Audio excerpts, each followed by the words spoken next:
Il est avec nous, très en forme aussi, pour vous donner toutes les informations et feuilleter ensemble les pages de nos journaux. Bonjour Renaud. Bonjour Joël. La semaine commence bien. Oui, super bien.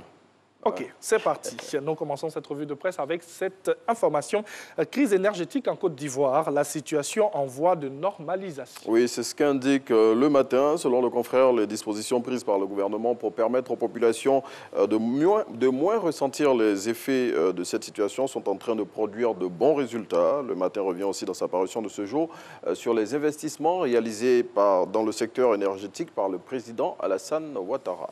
Et on reste toujours sur le même sujet avec l'expression qui fait l'historique du secteur de l'électricité en Côte d'Ivoire. Oui. On continue de parler, bien sûr, de cette crise énergétique que vit notre pays. Oui, et pour ce faire, le confrère publie des chiffres qui remontent aux premiers investissements dans ce secteur depuis l'ère du président Félix Houphouët-Boigny jusqu'à nos jours. Au passage, l'expression fait une étude comparative des investissements sous les présidents Gbagbo et Alassane Ouattara avec des chiffres qui, selon lui, montrent la différence d'écart entre le président actuel et ses prédécesseurs dans le domaine électrique.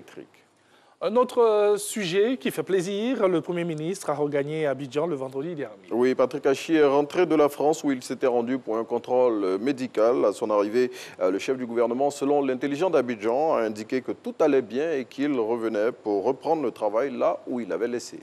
Et on parle maintenant politique. On s'intéresse au PDCI RDA, en particulier à Maurice Kakou Gikawe, dont les pouvoirs ont été renforcés. Le secrétaire exécutif du PDCI RDA a été nommé conseiller spécial du président de ce parti. Il s'agit d'Henri Konan Bédié et il est en charge du comité politique. Avec cette nomination, donc, qu'il cumule avec son poste de secrétaire exécutif en chef. Le numéro 2 du vieux parti reprend en main la direction des opérations du navire PDCI et revient au premier plan après une période de turbulence selon le nouveau réveil.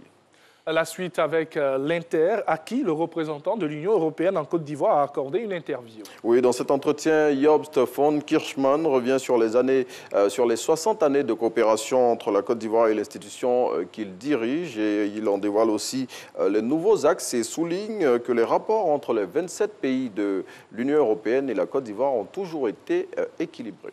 Et on continue de parler de coopération, et cette fois-ci entre la Côte d'Ivoire et les institutions de Bretton Woods. Oui, tout à fait. Le Fonds monétaire international et la Banque mondiale s'engagent à soutenir la Côte d'Ivoire pour l'aider à relancer son économie après la Covid-19. C'est ce qu'a indiqué Mme Christina Georgieva, directrice générale du FMI, lors de l'entretien qu'elle a eu hier à Paris avec le président Alassane Ouattara, qui séjourne depuis ce samedi 15 mai dans la capitale française, où il va prendre part demain au sommet sur le financement des économies africaines selon Fraternité Matin.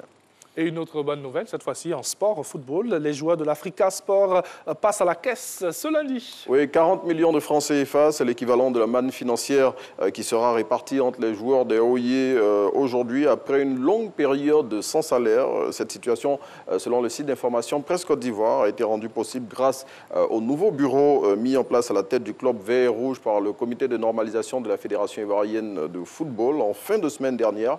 Bureau qui, pour rappel, est dirigé par Yves Zobo Junior. Et un chiffre dans cette revue de presse. 6 millions, c'est le nombre de personnes que le ministère de la Santé, de l'Hygiène publique et de la couverture maladie universelle projette de faire vacciner contre la Covid-19 d'ici à 2022 sur l'ensemble du territoire national. L'annonce a été faite en début de semaine dernière par le ministre Pierre Demba lors d'une rencontre avec les autorités territoriales selon Abidjan.net. Et juste faire comprendre que la vaccination, eh bien, c'est important.